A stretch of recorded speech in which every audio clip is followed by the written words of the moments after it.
Hola, buenos días, chicas. Espero estén todas y todos bien hoy. Bueno, vamos a continuar con uno de los epistemólogos. Bueno, ya estamos en el siglo XX, bueno, ya entramos al siglo XX, ya vamos a ver a partir de ahora los epistemólogos que más importantes y que, bueno, son más conocidos y que tienen una gran influencia en el conocimiento y en la ciencia. Vamos a ver primero a Karl Popper, que vino a revolucionar la ciencia. No sé cómo sintieron la lectura, si les costó trabajo entender cuál es la propuesta y por qué es tan importante Karl Popper como epistemólogo. Diana.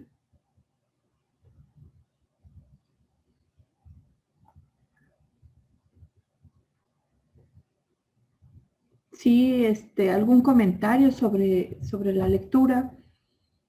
¿Les costó trabajo? El texto que sugiero es de Mardones Ursúa, es un texto clásico, es un texto muy recurrido en las universidades. Entonces, ojalá, espero, hayan sacado ahí su información. El problema de algunas tareas es que me buscan otra información y realmente hay malinterpretaciones, ¿no? ¿Sí, Lucero?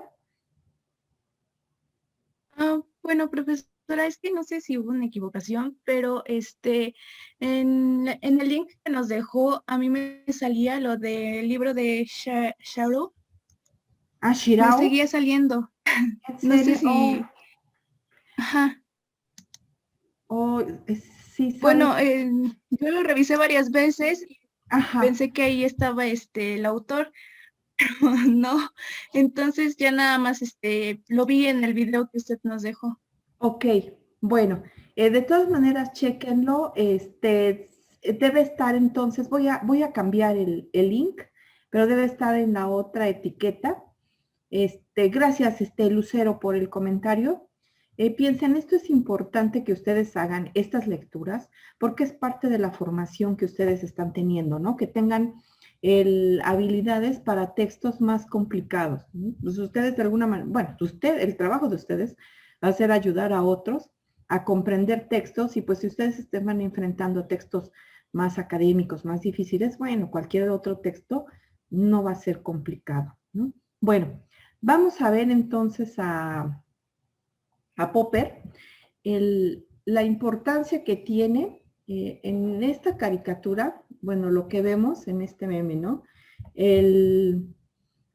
Espero que con lo que hayan visto a lo mejor les da sentido, pero eh, para empezar a introducirnos a Popper, es que, bueno, a él se le acusa de positivista, él no acepta ser positivista, pero bueno, el Círculo de Viena es un grupo formado por positivistas, entonces, bueno, aquí expresa ese rechazo que Popper tiene al positivismo, ¿no? Bueno, el positivismo apenas vamos a revisarlo ya la siguiente clase. Bueno, él entra dentro de una corriente que se conoce como racionalismo crítico, ¿sí? Y va a ser una crítica a lo que empieza plantear Kant, ¿no? Porque encuentra que bueno, retoma los aportes de Kant, también lo critica. Uno de los aportes que retoma de Kant es cuando señala que las fuentes de conocimiento no son solo observaciones puras, ni tampoco basta con la experimentación, sino requiere algo más. Con esto, Popper avanza a otro nivel en el conocimiento. Vamos a ver en esta clase, el objetivo es que a ustedes les quede claro cuál es este proceso, cuáles son estos conceptos que introduce Popper para hacer ciencia, cuáles son los métodos y la importancia, ¿no? Cómo cambió nuestra manera de pensar y también nuestra manera de hacer, sí, de introducirnos al conocimiento científico. Bueno, entonces, nos dice que, que antes de Popper, la ciencia funcionaba probando verdades, ¿no? Y una teoría científica es aquella que permite comprobar lo que es verdadero. Y vean ustedes en su experiencia si todavía tuvieron una formación positivista. Esta es una crítica al positivismo. Es decir, que la ciencia avanzaba, o cuando ustedes hacían un método de, bueno, perdón, un proyecto de investigación, seguramente les decían, tienen que comprobar sus hipótesis, ¿no? No sé si a alguien de ustedes les tocó todavía eso, o ya no.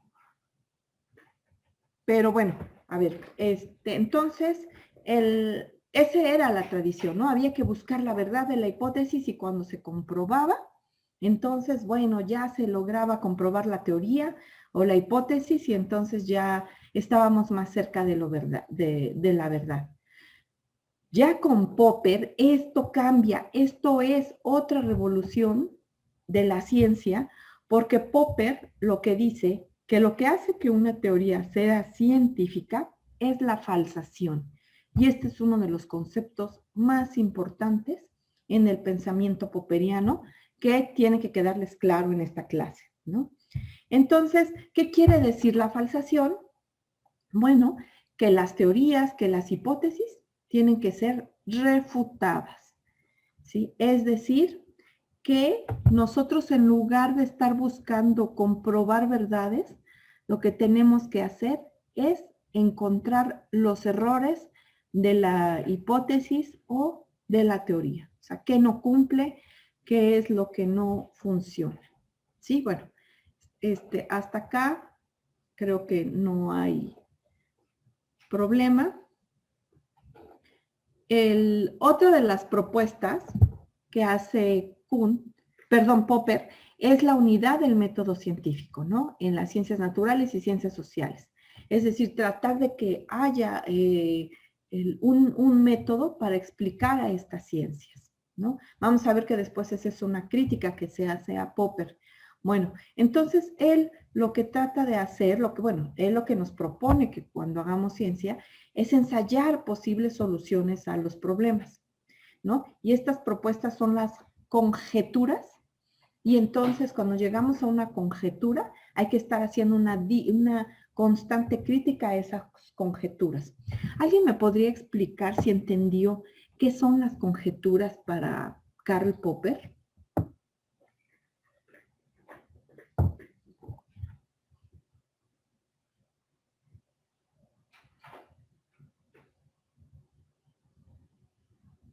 No entendieron que era Brenda. ¿Entendiste qué son las conjeturas para Popper?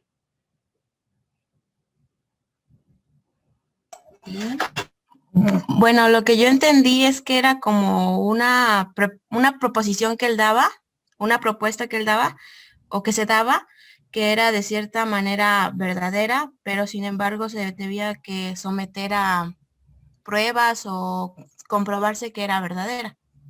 Ajá, muy bien, Brenda.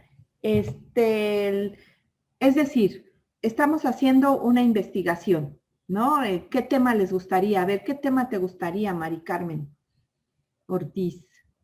Proponos un método, un problema facilito, para ver cómo adentrarnos de manera sencilla a lo que plantea Popper.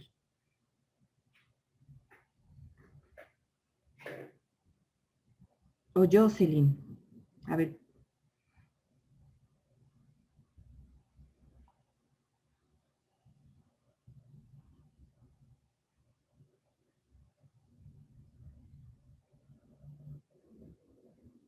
¿Sí? A ver, o alguien que esté inspirado.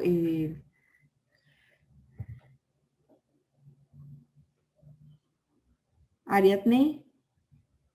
O no ha llegado todavía una.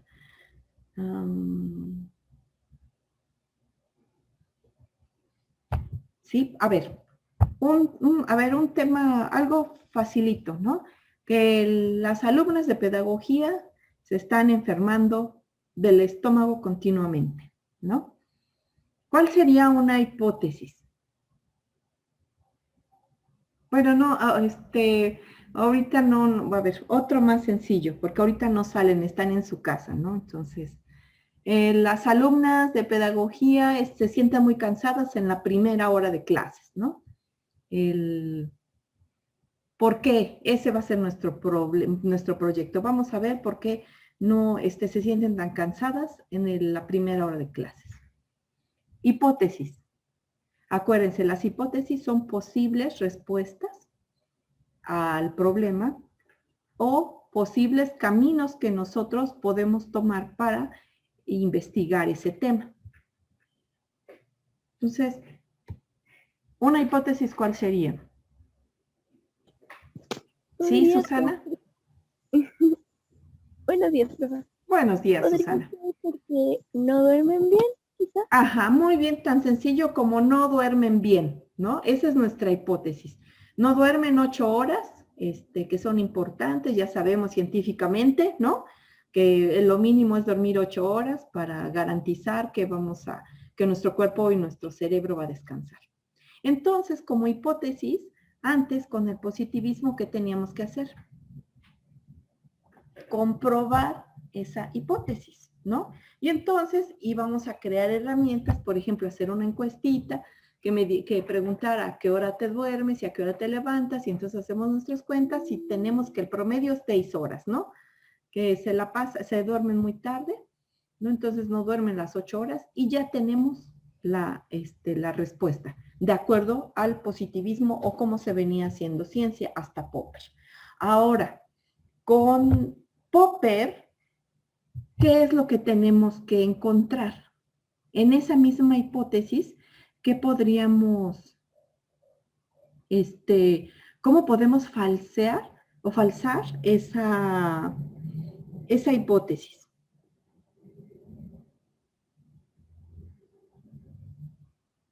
¿O qué tenemos que hacer?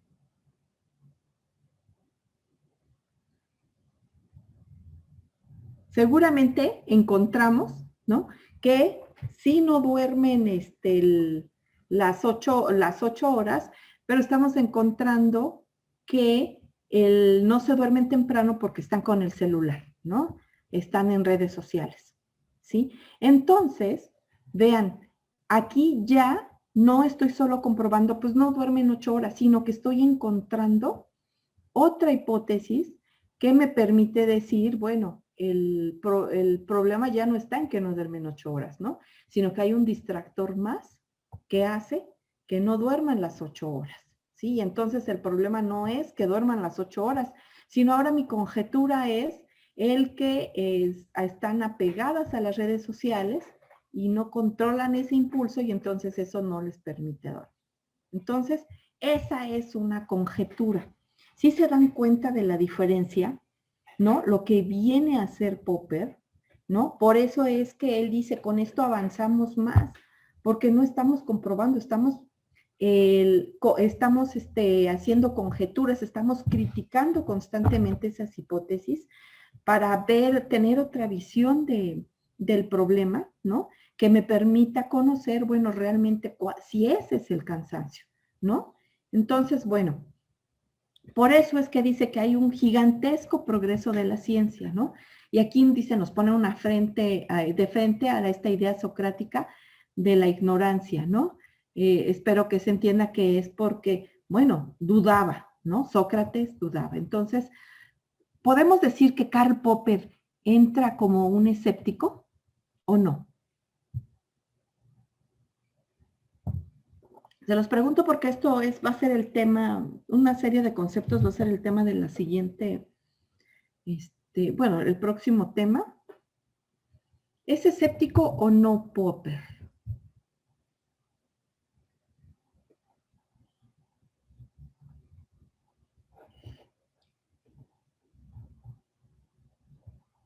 Brenda y Samar, ¿es escéptico o no Popper?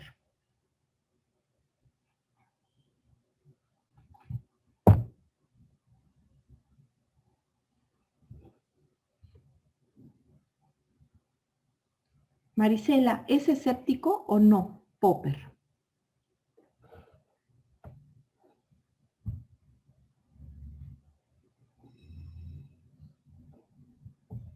¿No les queda claro? Sí es escéptico porque lo que nos hace es dudar, ¿no?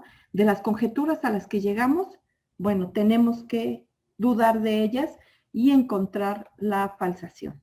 Bueno, entonces acá esta es otra gran diferencia que también nos va a plantear Popper, ¿sí? Y vean que esto es muy ocupado actualmente, ¿no? Por la pedagogía. Nos dice que el conocimiento no comienza con observaciones o percepciones, sino con problemas.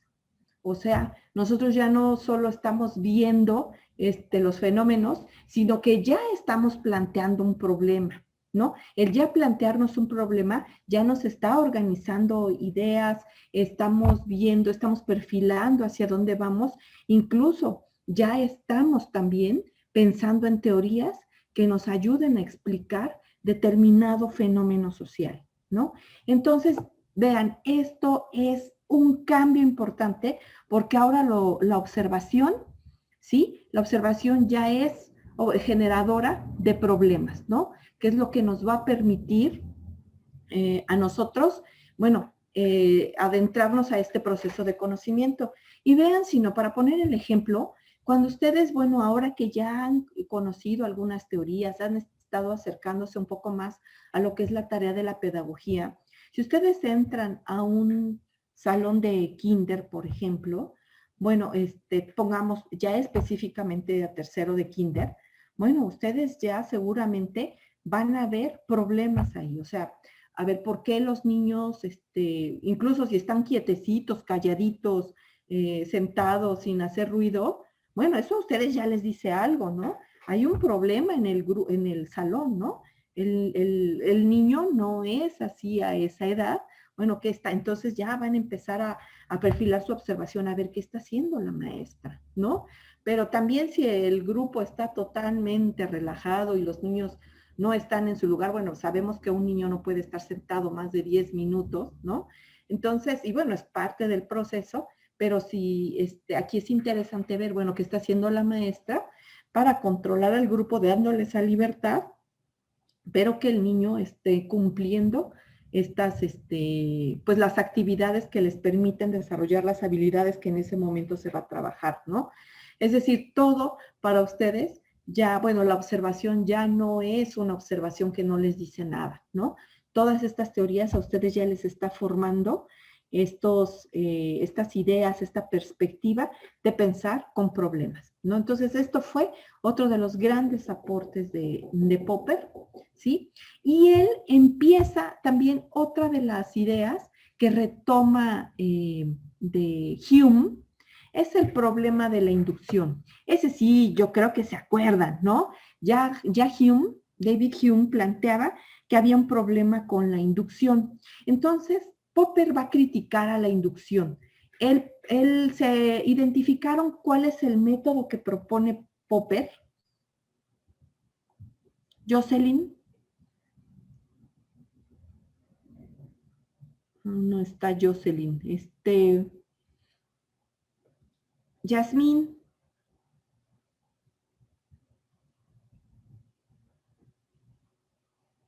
¿Cuál es el método que propone Popper? ¿El inductivo o el deductivo? Es el deductivo, ¿no? Ajá, muy bien, el deductivo. Y aquí con esto, bien Belén, ¿por qué critica a la inducción? ¿Por qué nos dice que la inducción con la inducción no es posible llegar a conocer? ¿O no es viable para el método científico? Y recuerden, ya lo había planteado Hume. ¿Sí, Belén? Ay, no recuerdo bien. Sí, acuérdate de la inducción. La inducción son observación de varias particularidades, ¿no? Para llegar a una generalidad. Creo que tú nos diste el ejemplo de los cuervos, o no recuerdo quién fue. Retome la idea. Ajá, sí, creo que fuiste tú, ¿no, Belén? Sí. Ajá, bueno, ¿cuál es ahora piénsalo, cuál es la crítica que hace Popper a la inducción?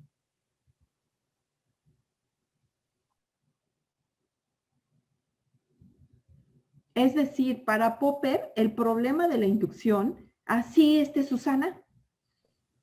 Porque se podría decir que de cualquier forma puede resultar falsa y no se pone, no se cuestiona de cierta forma. No, sí, acuérdate, Popper nos dice que sí, que es una crítica constante. O a ver, a lo mejor no entendí tu idea, Susana. Pero a ver, ordena las ideas y te tiene que quedar. Bueno, las ordena y ahorita vuelvo. Ajá. Pues es que, imagínate, nos dice, tendríamos que conocer todos los casos para poder argumentar que algo es verdadero.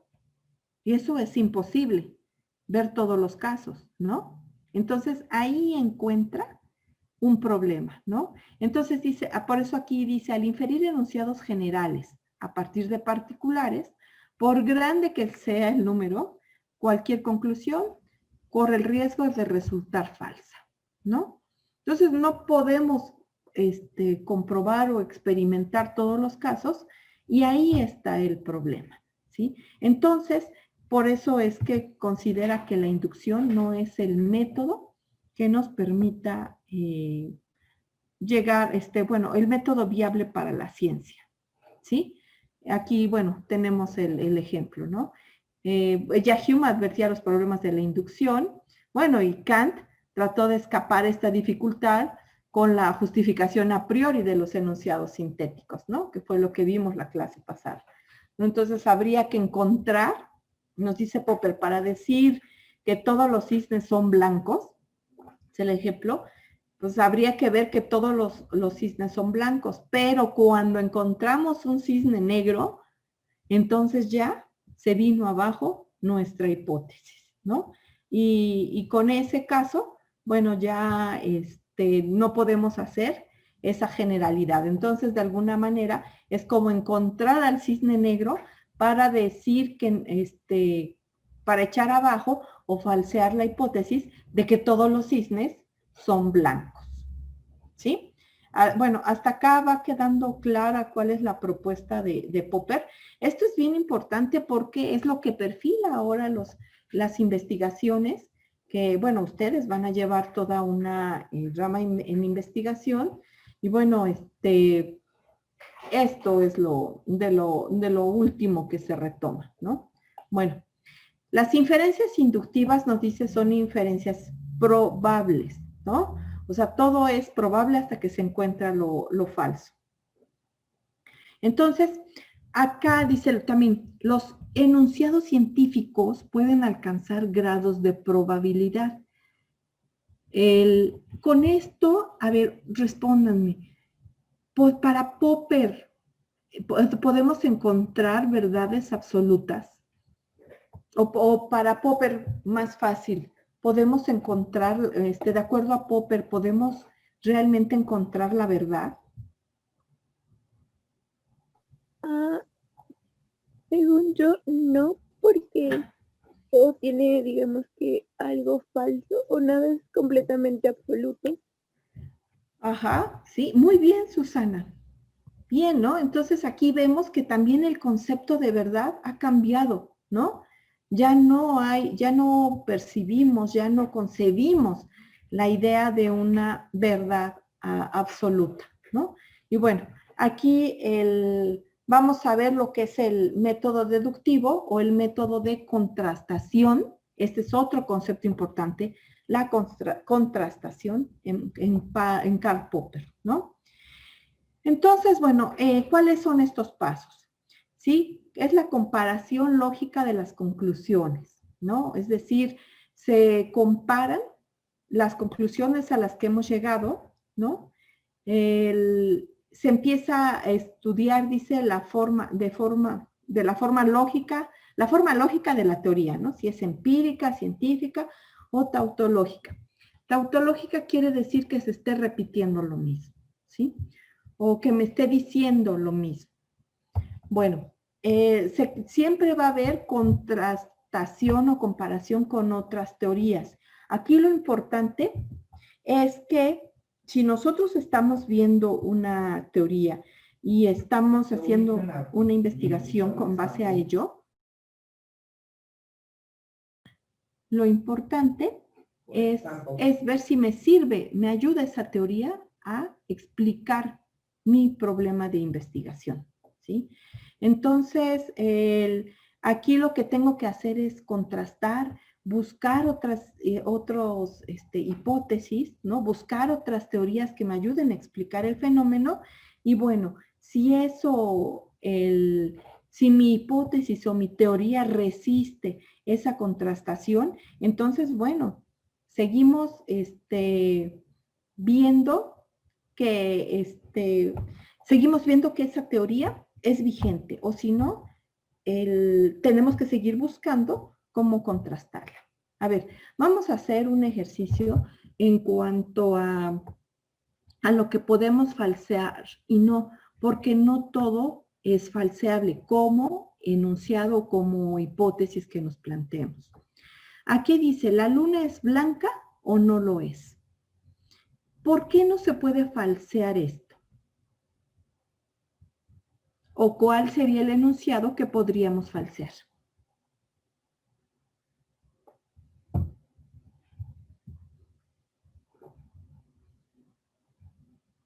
Y aquí empieza la lógica, ¿no? A ver, recuerden sus clases de lógica. ¿Por qué no podemos falsar?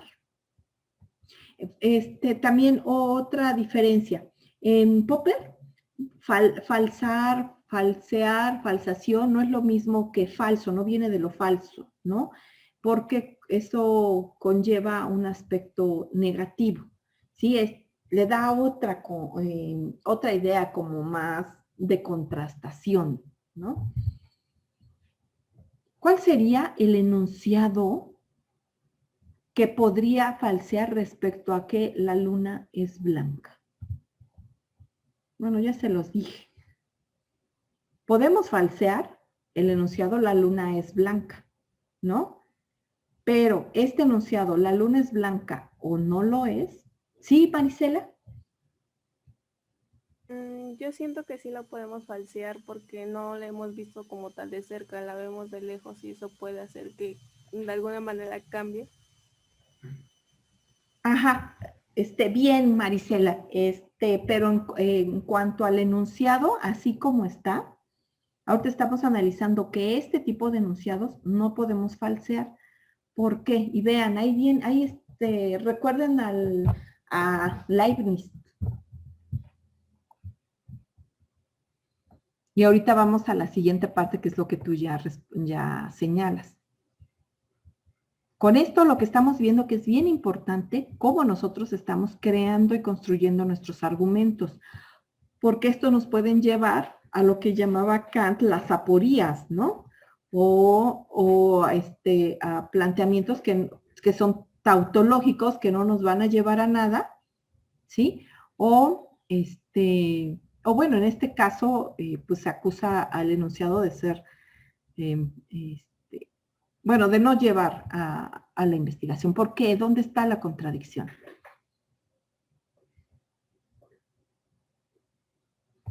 Pues es el enunciado es, ¿la luna es blanca o no lo es? O sea, me está diciendo dos cosas, una verdad. Ah, perdón, Susana. Bueno, es que yo lo que había investigado es que creo que se dividía en dos eso y decía que una hipótesis debe ser falseable, mas no debe ser falseada. Podría ser este el ejemplo que digamos que en el mismo enunciado ya lo trae, ya digamos que de cierta forma se está contradiciendo. Ajá, muy bien, Susana, ¿sí? Sí, es eso, ¿no? Entonces, este enunciado no nos sirve en la investigación, ¿no? O ponemos la luna es blanca o la luna no es blanca, para que nos permita falsearla, ¿sí? Entonces, este enunciado, pues, no se puede falsear. Entonces, esto, bueno, es importante para ver este proceso que nos ayude a la investigación, ¿no? Bueno, vamos a ver como en un ejemplo. Ah, perdón, retomando lo que nos había comentado, ay, perdón, ¿quién fue? Sobre que tendríamos que comprobar si es blanca o no. Sí, ahí ya entraría, después de haber planteado bien mi enunciado y si decimos ya sea si la luna es blanca o no lo es, bueno, aquí ya viene entonces todas estas teorías, y pues tendríamos que entrar a estas teorías que explican la luz, ¿no? El reflejo de la luz y demás, y por qué no es blanca, ¿no? Sino que está reflejando la luz del sol. Y bueno, hasta esta es la teoría vigente que nos ayuda a explicar el color que nosotros vemos de la luna, ¿no? Ya entonces, bueno, los astrónomos tendrán que falsear este tipo de teorías, ¿no? Si hay otra que explique mejor el por qué el color, ¿sí? Bueno, entonces acá lo que estamos viendo es que también la ciencia no avanza rápidamente, ¿no? Y lo vemos con este ejemplo, con Copérnico, ¿no? Que empezó, por ejemplo, a estudiar cómo está constituido el universo. Y estas teorías de Copérnico, pues eran la que nos ayudaba a explicar hasta que llegó Newton. Newton encuentra algunas fallas en la teoría de Copérnico y entonces se deja a un lado la de teoría de Copérnico y la que se usa para poder explicar y estudiar el universo son las teorías de Newton, ¿no? Pero después de Newton es Einstein, ¿no? Hasta el siglo XX, que bueno, las teorías de Newton estuvieron vigentes 3 siglos, ¿no? Y con Einstein encuentra, bueno, algunos errores y ahora lo que nos permite, las teorías que nos permiten explicar el universo son las teorías de Einstein, ¿no? Entonces, pues, este es un ejemplo de cómo en cuanto a teorías, bueno, los cambios no son rápidos, ¿sí? Tardan muchísimo tiempo, pero bueno, en las hipótesis esto es más sencillo. ¿Sí? Bueno, vamos a ver ahora, bueno, la falsación ya vimos, ¿no? Entonces, este es otro concepto importante en Popper, cuando dice todo conocimiento es hipotético o conjetural, ¿sí? Entonces, ahora, por ejemplo, cuando ustedes lleven investigación, ya no va a ser, bueno, verificar tus hipótesis. Todavía tenemos, bueno, no sé, en su experiencia en la prepa, ¿todavía les pedían verificar hipótesis en investigación? A ver, alguien díganme. ¿O qué palabra ya ocupaban los maestros para cuando ustedes tenían que trabajar con las hipótesis?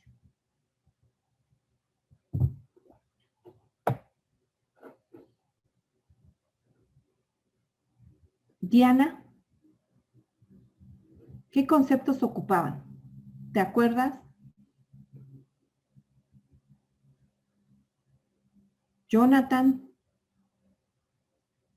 ¿o no hacían investigación? ¿O qué pasaba con las investigaciones que hacían? Ahora que han visto ya toda la tarea de la epistemología, ¿qué es lo que pueden decir de su experiencia en la investigación?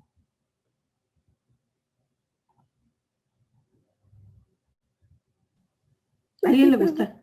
Perdón. Perdón. Sí, Susana. Que sí, siempre era comprobar lo que estábamos haciendo, las prácticas que teníamos, era comprobarla. Beto, ajá. O sea, eso es lo que también yo sigo viendo, que todavía hay una gran tradición del positivismo, ¿no? Que vamos a ver que tuvo sus cosas buenas el positivismo, ¿no? Pero esta teoría pues es de los años 40, ¿no? O sea, ¿cuántos años tiene y cómo todavía no ha sido completamente aceptada, ¿no? Bueno, o usada. Y no sé ustedes qué opinen, pero pues esto, lo que nos propone Popper, viene a cambiar completamente el proceso de investigación, ¿no? Bueno, vamos bueno, ya entonces aquí dice que todo es hipotético conjetural, ¿no? Y el crecimiento del conocimiento, y especial del conocimiento científico, entonces consiste en aprender de los errores que hayamos cometido.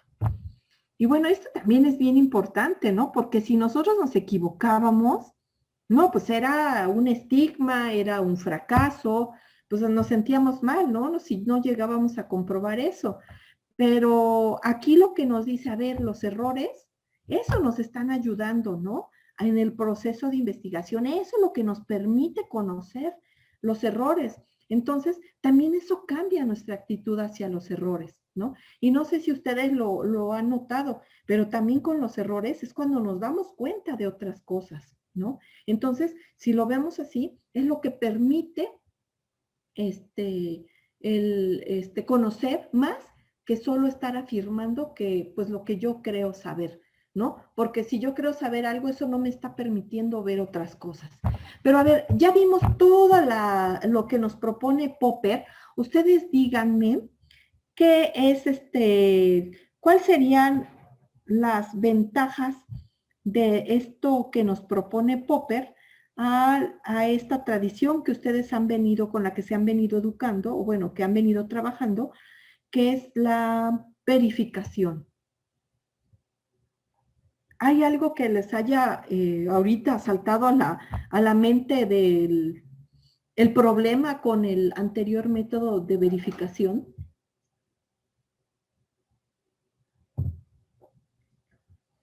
¿No piensan que cuando estamos verificando también estamos en una trampa, nos ponemos una trampa nosotros mismos? ¿Por qué? Porque si yo quiero comprobar algo, ¿no? Tengo un proyecto de investigación y yo quiero comprobar algo, pues entonces todas las herramientas, toda la metodología y las técnicas que voy a utilizar, pues van a estar encaminadas a comprobar algo, ¿no? Y entonces lo que dice Popper, pues si ya sé a lo que voy a llegar, porque todo lo que voy a hacer para comprobar, pues ¿para qué hago la investigación, no? Sí voy a comprobar eso. Sí se ve la diferencia. Con Popper, no, a ver, tengo que falsear mis hipótesis, tengo que buscar el error, ¿no? Y eso, si no encuentro, bueno, entonces eso, digamos, es conjetural esa verdad, es hipotética esa verdad. Pero esa es la verdad que ahorita yo tengo la que me permite explicar el problema, ¿no? Pero no se queda ahí, sino que tengo que estar continuamente en ese proceso de investigación, ¿no? Bueno,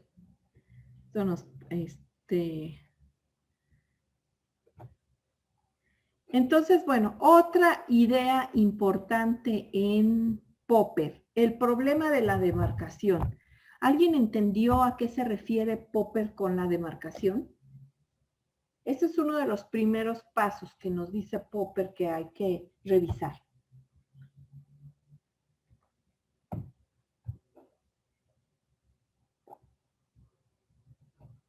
Fíjense aquí, el criterio que permite distinguir entre las ciencias empíricas y las metafísicas, ¿no? Aquí ya estamos viendo que Popper trata de hacer una diferencia entre lo que es ciencia y lo que no es ciencia, ¿sí? Bueno, ya tenemos el antecedente que Hume y Kant trataron de resolver el problema, ¿no?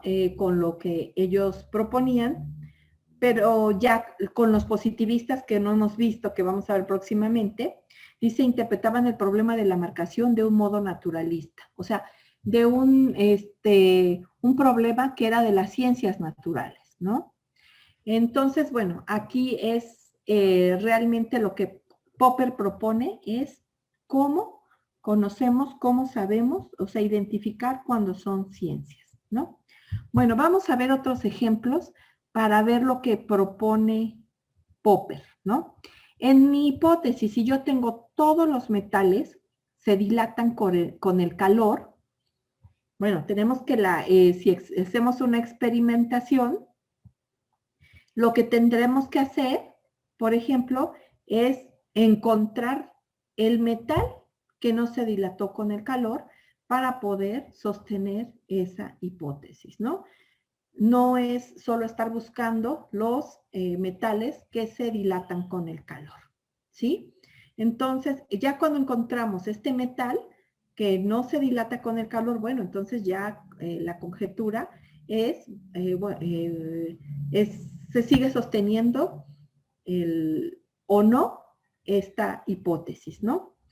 Ahora, ustedes díganme, con el ejemplo de las serpientes de cascabel son venenosas, ¿cuál sería la refutación, la falsación? ¿Qué tendrían que hacer para falsear esta hipótesis.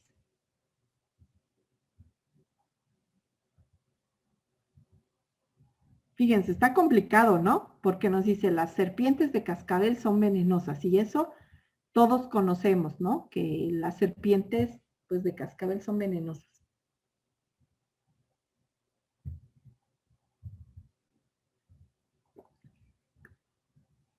¿Qué es lo que podríamos falsear o contrastar? ¿Qué hipótesis? Y esto, bueno, seguramente lo han visto en documentales, por eso puse este ejemplo. ¿Sí, Lucero? No sé si esté bien, pero sería que su veneno sirve también para curar. Ahora sí que cuando te pican, pues te pueden poner hasta su propio veneno, ya ¿cómo se llama? Ya como que limpio, no sé cómo decirlo, pero ahora sí que para que te cure, o sea, su veneno pues te puede hacer mal, pero también te puede hacer bien. Ajá, muy bien, Lucero. Entonces ahí ya estás viendo que, a ver, bueno, pero tiene algo bueno que no es completamente venenoso, ¿no? Ahí estás bien falseando. Y qué bueno que dijiste, Lucero, eso de no sé si esté bien. Fíjate, eso tenemos mucho, esa inseguridad de querer ser asertivo siempre, ¿no? De creo que estoy equivocado. Pues mira, Popper nos está diciendo que esos errores son los que nos permiten conocer, porque también eso nos permite pensar, a ver, pues, ¿quién tiene la verdad absoluta, no? Tú puedes tener una idea sobre algo y bueno, y tus argumentos, pero si yo tengo una idea también diferente sobre algo y tengo argumentos, entonces, bueno, aquí es contrastar, ¿no? Para poder llegar a, bueno, cuál se acerca a explicar mejor el fenómeno. ¿No? Entonces, bueno, también lo digo para que, Lucero, te quites esa inseguridad, ¿no? Tú estás dando argumentos y creo que eso tendría que cambiar también en nuestro diálogo, ¿no? Ese temor a expresar nuestras ideas por miedo a estar equivocadas. Y véanlo pedagógicamente qué importante es. ¿Qué pasó en la escuela para que nos crearan esa inseguridad? O bueno, a lo mejor fue en la casa, ¿no? Pero eso como pedagogas ustedes deben cambiarlo, ¿no? ¿Qué hacer para darle a una persona, al estudiante, a los niños, esa seguridad de que pueda defender ideas siempre con argumentos, ¿no? No con descalificaciones, que es algo bien importante, ¿no? Porque fíjate, Lucero, no sé si tú lo notas, y bueno, ya piénsenlo como pedagogos, ¿no? Aparte de la inseguridad, nos da miedo, ¿no? Y ese miedo, pues nos hace mejor no querer hacer nada, nos paraliza. Entonces, vean, es una cadena muy pequeñita que pues resulta en algo más grande, ¿no? Entonces, vean, ahí son pequeños temas de investigación que ustedes van a tener que aprender a ver. Bien, entonces aquí no tengan miedo de decir sus ideas, no hay ideas tontas. Recuerden que pues a mucha gente se le ha ocurrido teorías que en su momento fueron tachadas de tontas, ¿no? Y que hoy en día, bueno, pues bueno, sabemos que revolucionaron el conocimiento, ¿no? Bueno, entonces sí se va entendiendo. Aquí también, fíjense, bueno, perdón, ¿alguien pensó en otra idea para falsear este enunciado?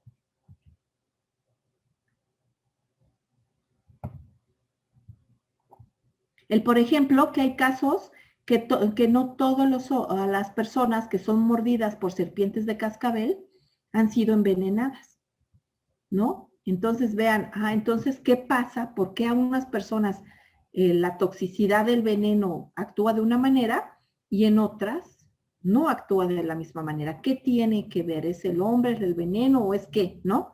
Entonces ya con eso vemos estas conjeturas, esta contrastación que me permite ampliar mis hipótesis y mi tema de investigación. ¿Qué les parece? Bueno, vamos a ver ya el último, otro de los puntos o conceptos importantes, que es la objetividad científica en Popper, ¿no? ¿Alguien me puede explicar si le entendieron qué es la objetividad? Este es otro de los conceptos que también vamos a recuperar el siguiente tema, por eso es importante que quede claro ahorita. ¿Qué es la objetividad científica? Para Kant, para que, a ver, tengan una idea, nos decía que el conocimiento científico tiene que ser justificable, ¿no? Es decir, una justificación es objetiva. Para Popper, si puede ser contrastada y comprendida por cualquier persona, ¿no? O es cuando se da una construcción de teorías y relación de enunciados universales, experimentos repetibles, contrastados por cualquiera. ¿Sí se entiende? ¿Qué es la objetividad para Popper?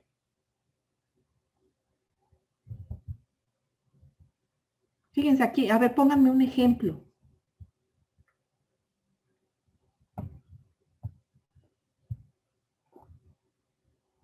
Fíjense, cuando es contrastada y comprendida por cualquier persona, ¿no?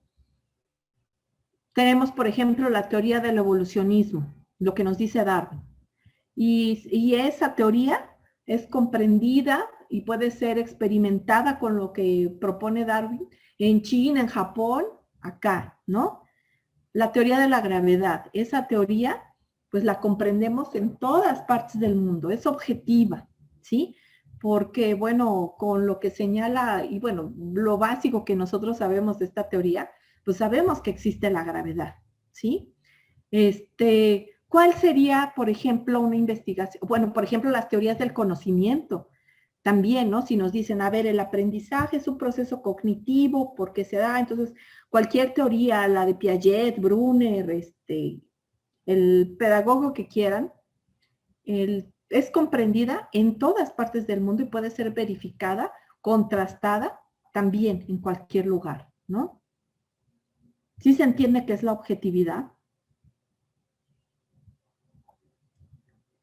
Por ejemplo, ¿cuál sería una hipótesis o teorías que no sean objetivas?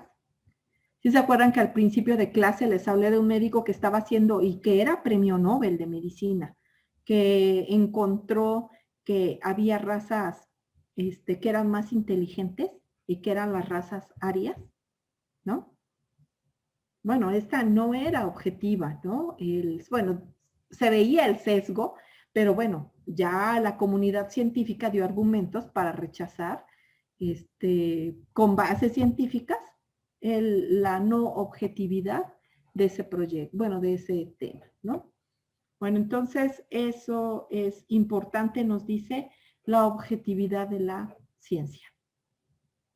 Bien, ¿hasta acá tienen alguna pregunta en Popper?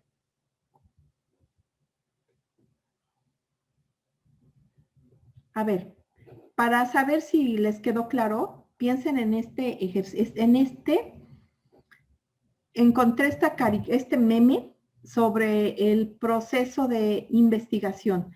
A ver, me van a ir explicando cada una el proceso que propone Popper. Bueno, espero que ahora ustedes al ver esto vean que este meme pues, se refiere a lo que señala Popper, ¿no? A ver, ¿por qué? O bueno, o cuáles son algunas ideas que podemos corregir de lo que dice Popper en cuanto a cómo se hace ciencia. ¿Quién quiere hacer la primera observación a la observación? Para Popper empezamos el tema, la investigación o el conocimiento con solo la observación. Aine.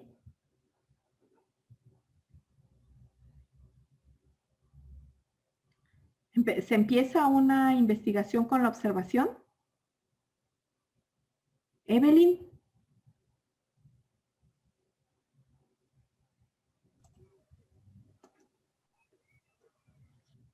¿A Brenda? ¿Querías? Bueno, según entendí que no empieza por la observación, sino por los problemas. Muy bien, entonces ahí fíjate, hay un error, ¿no? Es con problemas, ¿sí? Bien, Después de esto, bueno, aquí ya sería esto, ¿no? La pregunta, el problema que nos estamos proponiendo. Después vienen las hipótesis, ¿no? Y la experimentación. Y vean, aquí está el concepto por lo que señalo que este es popperiano, por la refutación, ¿no? ¿Qué otro concepto iría que les faltó poner acá? En las hipótesis. Después de las hipótesis, y bueno, en la experimentación, ¿cuál sería? ¿Qué concepto va? De acuerdo a Popper. Evelyn.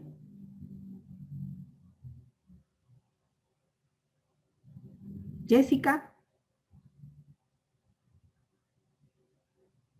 ¿No? Pues es la falsación. Acuérdense estos conceptos, la falsación, la contrastación, ¿no? En la experimentación.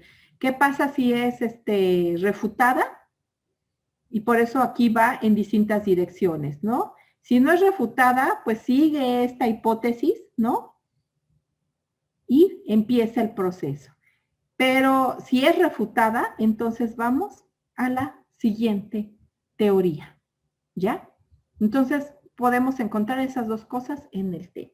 Bueno, no tenemos clases el lunes, chicos. Vamos a ver a Kuhn, que es otro epistemólogo que critica a Popper, y bueno, hay una discusión muy interesante entre ellos. Por favor, lean a Kuhn, les cambio el link, y bueno, nos vemos, ya pueden hacer el ejercicio de Popper, la autoevaluación, para cualquier duda. Nos vemos en un ratito, chicas.